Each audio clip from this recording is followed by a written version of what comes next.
Insiden sejumlah delegasi termasuk Presiden Turki Recep Tayyip Erdogan keluar dari rapat saat Presiden Prabowo Subianto berpidato di KTT D8 di Kairo, Mesir menjadi perhatian publik. Kementerian Luar Negeri Indonesia pun angkat bicara untuk meluruskan situasi ini. Juru bicara Kemlu Roy Sumirat menjelaskan bahwa fenomena keluar masuk delegasi selama pertemuan internasional adalah hal yang lumrah.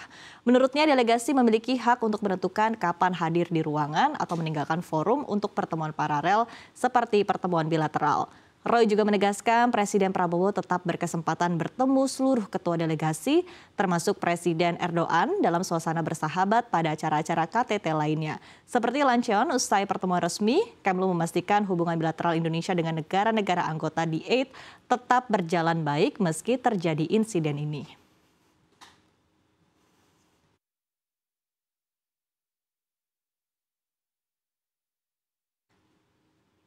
Ya pemirsa, seperti biasa dalam segmen Editor's View sudah ditemani oleh editor-editor dari CNBC Indonesia. Ada Mas Iqbal di sini dan juga Mbak Sefty. Sedikit komentar ya berkaitan dengan tadi informasi yang kita sampaikan. Ini juga cukup ramai dan cukup menjadi perhatian juga begitu. Tapi dari redaksi CNBC Indonesia menilai apa yang terjadi dalam KTT D8 ini sendiri seperti apa sebetulnya? Kalau saya sih melihatnya sebenarnya kan keluar masuk, saya setuju dengan Pak Roy kan. Keluar masuk itu adalah hal yang biasa. Betul. Dalam konferensi tingkat tinggi apapun. Karena kan tiap negara itu kan punya pertemuan bilateral masing-masing. Jadi nggak selalu harus stay di satu tempat kan. Lagi pula yang paling penting dari D8 itu adalah apa yang dihasilkan dari sana. Kan karena masalah ini kan apa yang dihasilkan itu kan jadi tidak fokusnya terlihat. Jangan salah ya. Jangan kemana-mana.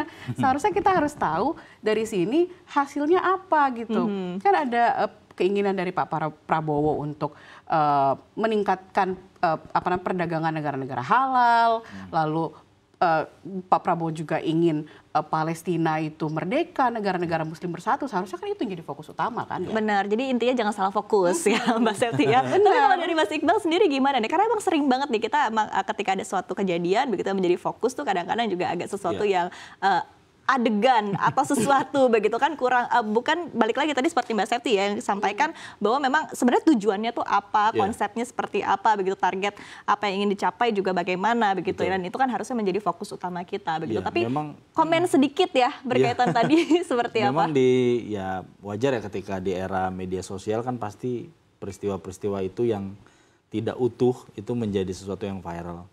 Dan sebenarnya Indonesia pun dalam D8 ini punya posisi penting karena dia salah satu inisiator dan tahun 2026 itu kepemimpinannya di Indonesia. Dan Pak Anwar Ibrahim selaku PM Malaysia juga udah mendukung kepemimpinan Indonesia di D8 ini. Dan banyak isu yang tadi seperti disampaikan Kak Sefty juga yang layak sebenarnya untuk kita angkat dan kita bahas di Editor View. Oke.